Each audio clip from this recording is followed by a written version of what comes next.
Yeah, guys, back again.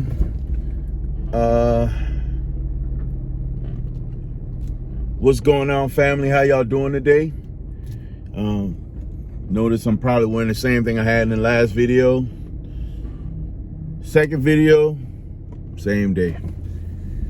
Pretty rough day today, and I needed a little bit of a stress release. So gonna meet my little bro, man, at the range. I got a new weapon that I wanted to kind of exercise, make sure it's right. I already cleaned it up. It was got it on an auction site. It was used, so I made sure, at least from that perspective, clean it up, make sure it was right. You know, all the parts work the way they're supposed to. Pretty good with guns, man. I know most of this stuff that I do on my channel primarily is from a car perspective, but I think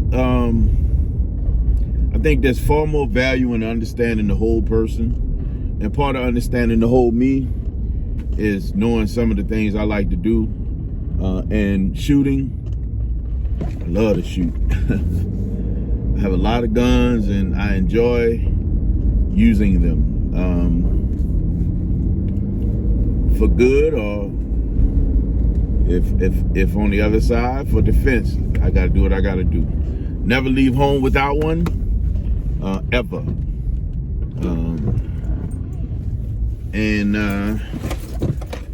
So again, one of my mottos, y'all, man, listen, I gave y'all one already. I'm half hood, half holy, and half hood.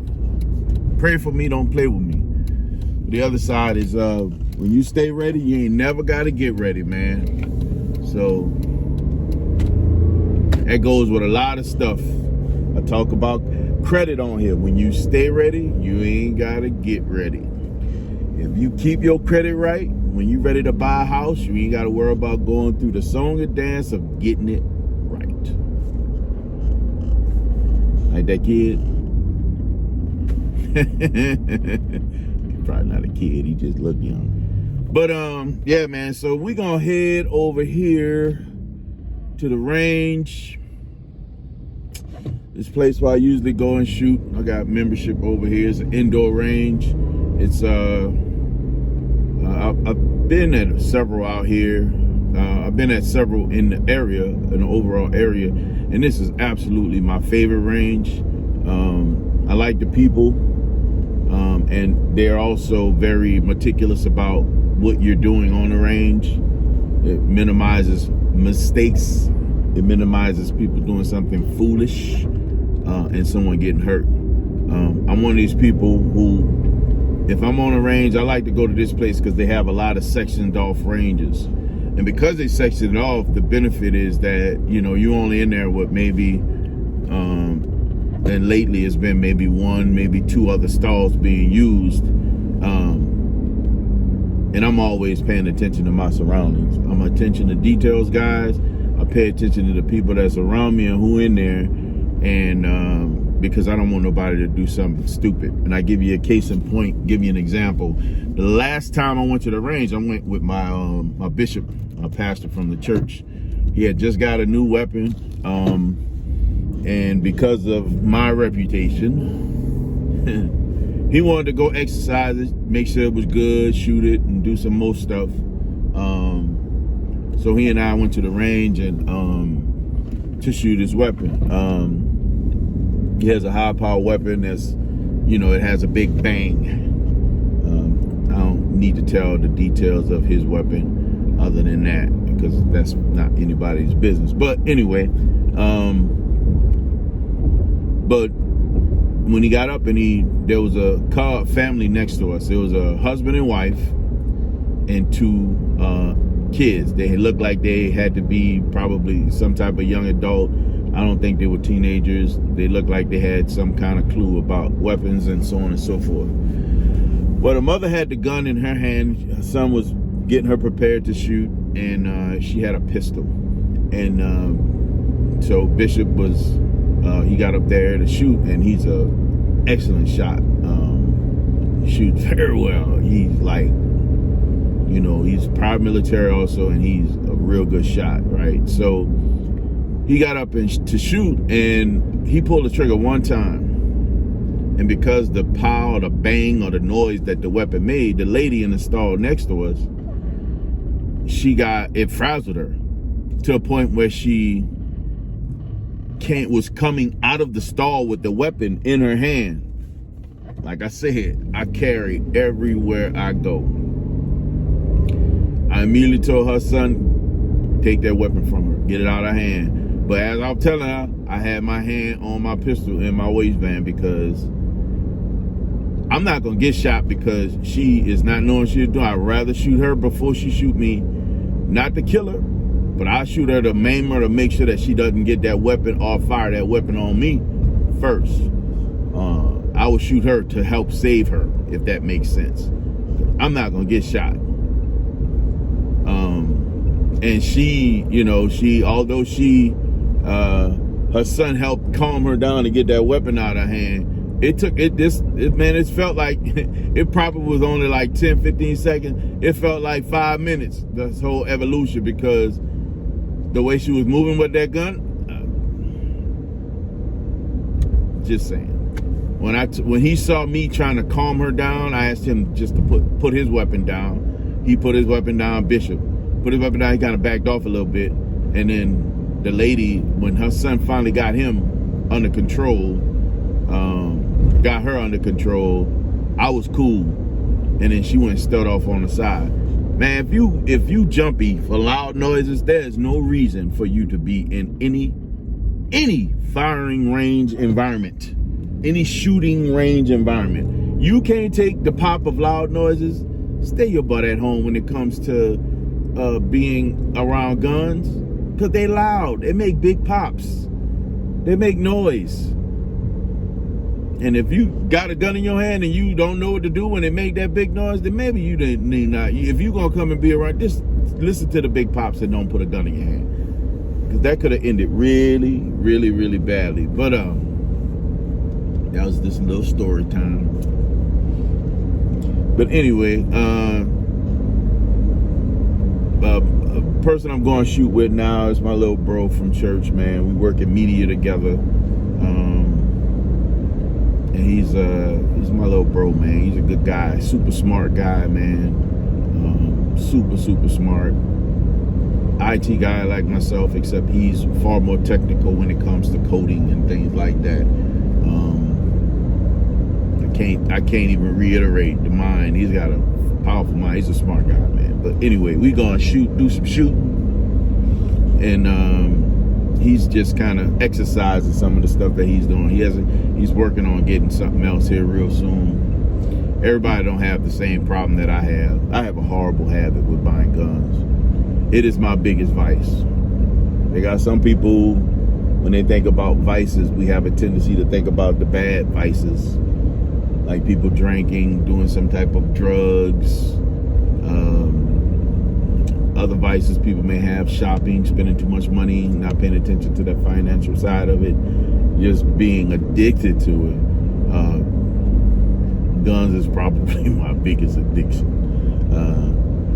Right now, I tell myself there's probably 3 more guns that I want to get my hands on. Is it 3? For the most part, I think it is 3.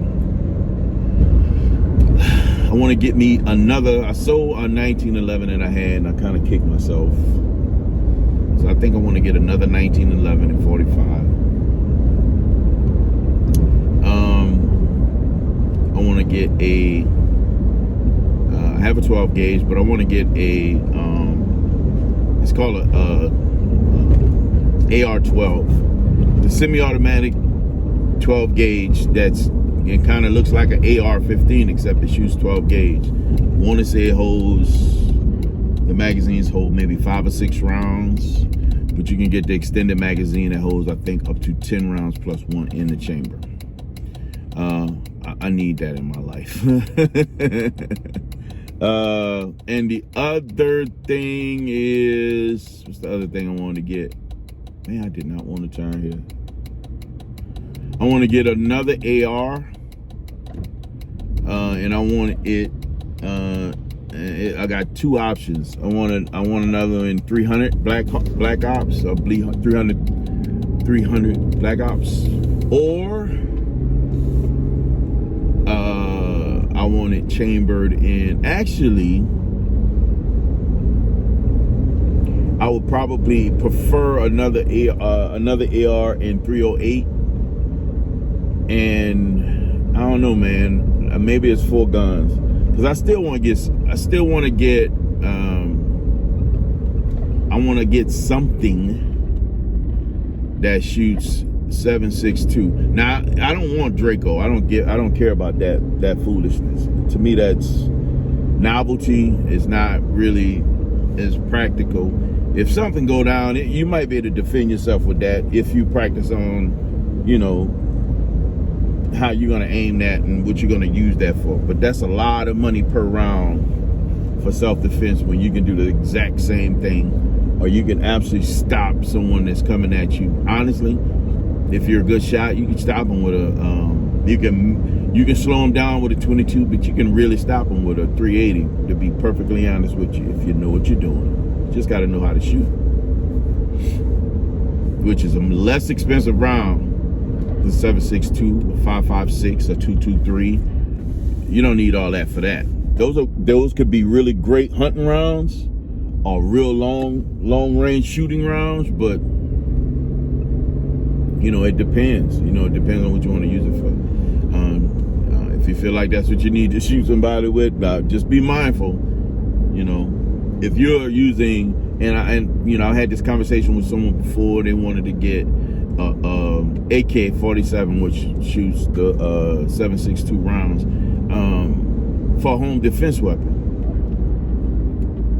I said, man, I hope you got really, really good insurance. I said, why? I'm defending my property. Boom, boom, boom. I'm like, nah, man. With a 7.62 round, you shoot anybody or almost anything with a 7.62 round. It's not going to stop once it hit the individual. It's going to keep going. So if you're in your house, apartment, condo, whatever the case may be, and you shoot someone with that round, it's not stopping in that individual. It's probably going to go through the wall and probably into your neighbor's house. And if you make a mistake, and if you're unfortunate enough that round goes into your neighbor's house and hurts somebody, you're liable. So just think about that, guys, when you think about self-defense within your house. There's nothing wrong with 12 gauge. I will use 12 gauge at home for self-defense in a heartbeat because of the stopping power that it has for an individual, and it won't keep going. Be mindful of the rounds that you use also. Birdshot may not stop them. It may only slow down an intruder. It's gonna burn like crap, and then they ain't gonna be happy if they get shot with it, but you ain't gonna kill them. I doubt it. Depending on where you hit them and how close you are. But you got a slug. You hit them in the right place, you can take their hand off with a slug. You gotta be careful with a slug because it can keep going. Double out buck, you probably be all right with that. Those big buck shots will hurt them, could possibly kill them, could maim them real bad. And you have less chance of that keep going through the house unless you completely miss the person. I use, for my self-defense at home, 9mm and 40 cal kind of sprinkled around the house. You get in my house and you're an intruder, you are not safe. I feel sorry for you. I'm gonna be honest with you. I feel real sorry for you because it is not gonna end well. Other than that, what other round do I have? But when I think about some of those high power rounds, even the 223, 5.56, 7.62, when you think about how, and I'm gonna put my prepper hat on. Let me turn my prepper hat on. When you're thinking about, having that prepper hat, and that means, thinking about society being in a very drastic state. People have to think about how they're gonna live and survive, and this, that, and the other. I can hunt with those rounds. I also have 50 cal muzzle loader, which is, you know, are a little bit more archaic, but however, it will give me what I need to hunt animals. I got a little 22 rifle that allows me to hunt small game if I need to. And man, what kind of tree is that? And you know, I got AR, I got a 270 to hunt large game. I think there's a novelty for me I guess I kind of tell on myself, like, I think there's a novelty when it comes to having the 7.62 for myself, because I think it's just something I just want. But it still can serve as a hunting weapon if I need to. Hey, I got deer come through my yard, man. If I need to pick one off to eat, I have enough ammunition and weaponage to do so. All right, man, we pulling up to the range, and then we're gonna get in here and do some shooting. I don't see my little bro here yet, so I'm sure he's on his way. We're gonna back up right next to this other Jeep. We can get out of here quick.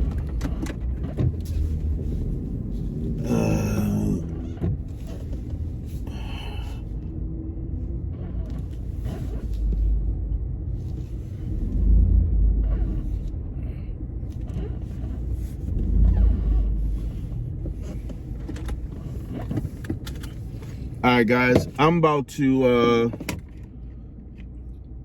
go in this place, but yeah, man, guns is something that you know, I enjoy shooting. I enjoy guns. I just think that people have a tendency to talk about the negativity behind guns when it comes to people getting killed and shot. Most of that stuff happened through misuse, through people not respecting and understanding the power of those weapons, people using them in a very malicious state.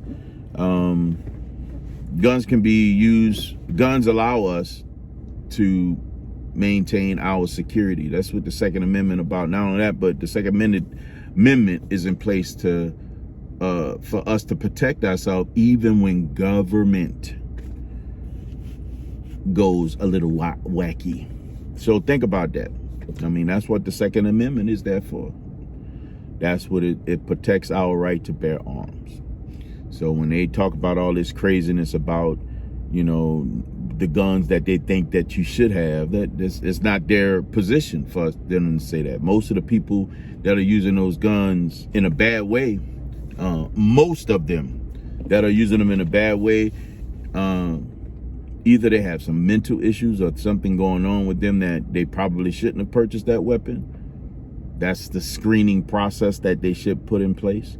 And the other side of it, how many people in the hood you think went to the store to buy, on the south side of Chicago, went to the store and bought the guns that they have? They either got them hot, they got them stolen, or they stole them themselves.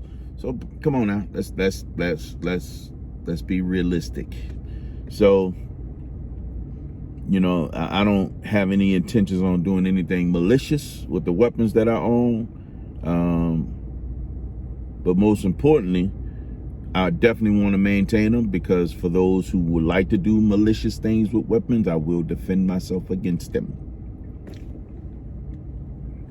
Hey, I'm just saying, that's what I do. I do have several different rounds. I have people that, you know, shoot different guns. A lot of people that, at least the guys that I hang out with who are preparing themselves, are purchasing weapons. Like Ev, like my guy, my little bro, you know, he wanted to focus on one round. So I'll buy guns around the one round or the one caliber of round. For me, I like what I like. So if it means having 9mm, 380, if it means having 22, it means having 40 cal, 45, 10mm, which is one of my favorite rounds. I guess that's the route I'm gonna go. I'm gonna get what I like and enjoy it. I have all those, plus, like I said before, 270, 223, 556, 12 gauge, 50 cal.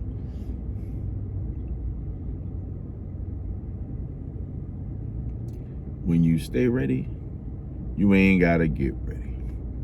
So I think I'm gonna go ahead and wait for Evan Manning. Look at what they got in here, because I might find something else I would like to get my hands on. All right, let's go.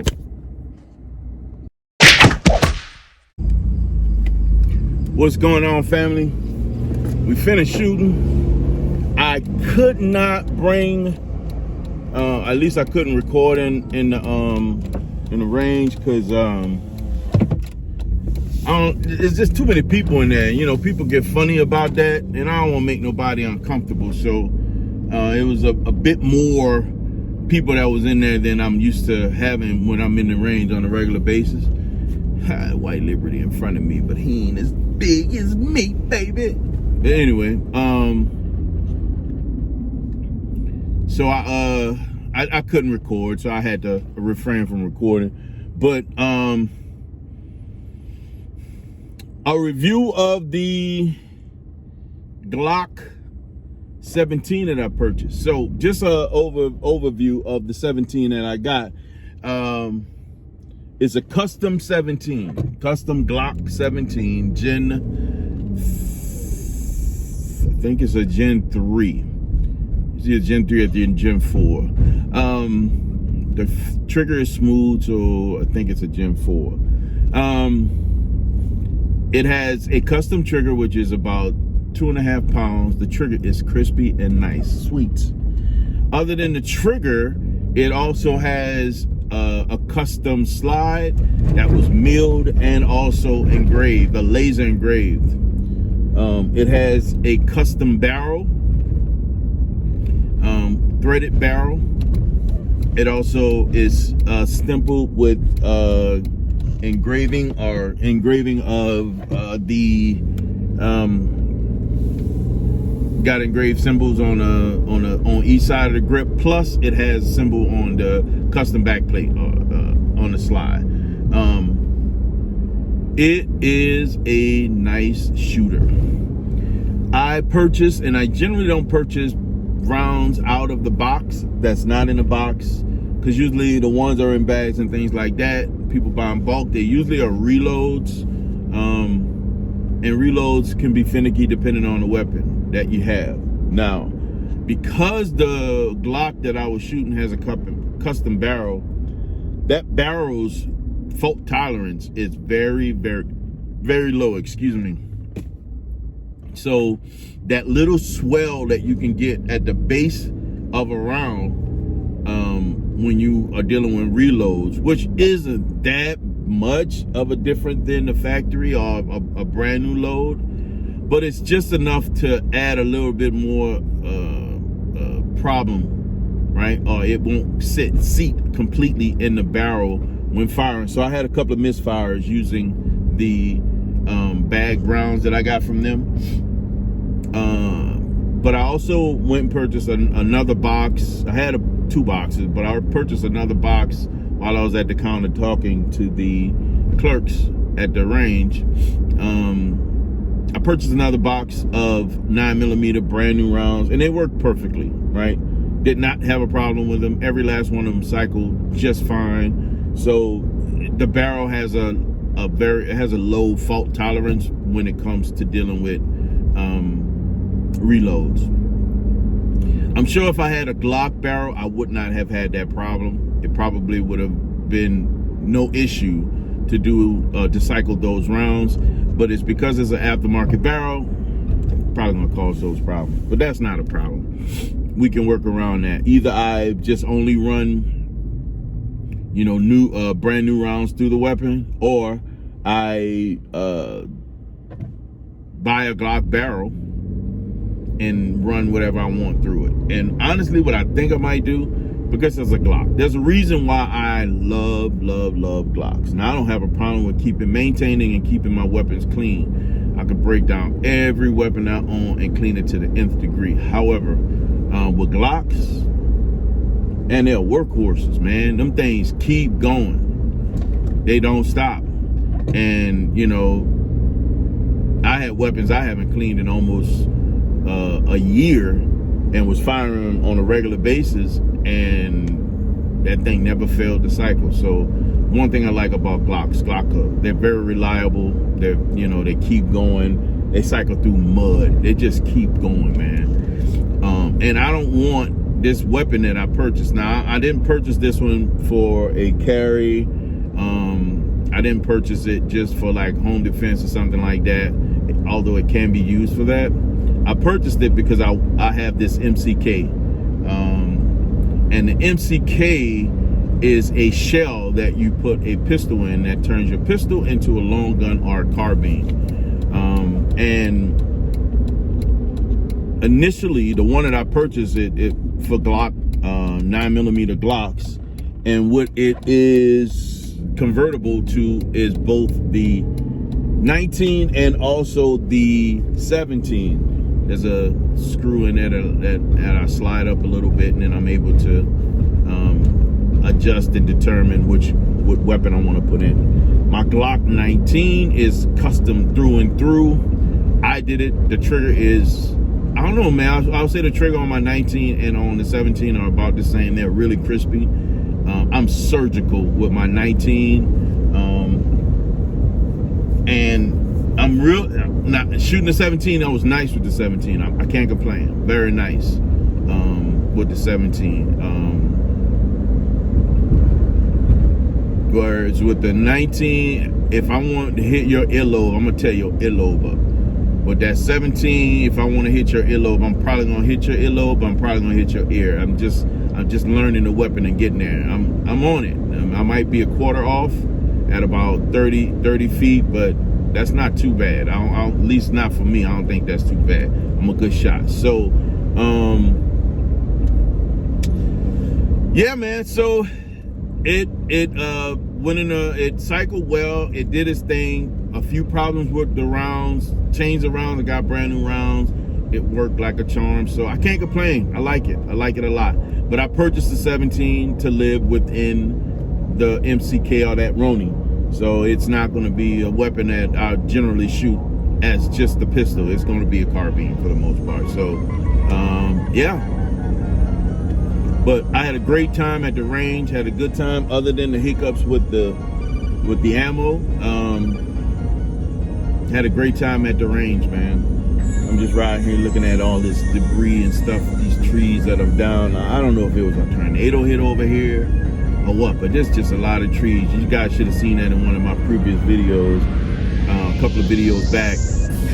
It's just a lot of trees. It felt overwhelming, because I didn't realize that much damage had happened around in this area. But yeah, it's pretty crazy. But yeah, man. But we heading back to the house now. Had a good time. Probably gonna go home and get myself cleaned up a little bit and try to get ready for date night. Probably take this video off this device and get it ready for editing. It's probably like I'm probably ahead like 2 videos right now, so we getting there. I'm trying to get into a habit where I get closer to running at least 4 videos a week. Right now I'm up to 3, and I'm trying to be consistent. I'm trying to, stay on top of it. Trying to not be so not myself with the camera and grab the camera and just do it, trying not to just give you what I think you want. Part of what I'm doing is sharing me with you guys, and the goal is to, find something about what I'm doing that somebody else relates to, and hopefully you guys can enjoy these little small television episodes for the most part. So far my videos been kind of sitting around 20 minutes without commercials, man. That's a 30-minute program, right? So guys, I'm gonna cruise and get to the house and chill out. Thank you guys for hanging out with me, for those who stuck it out to the end. Well, and you know how we end the video, man. You guys were designed from greatness. Normal ain't in your blood, man. Normal is not in your blood. from greatness. So don't be average. Yeah.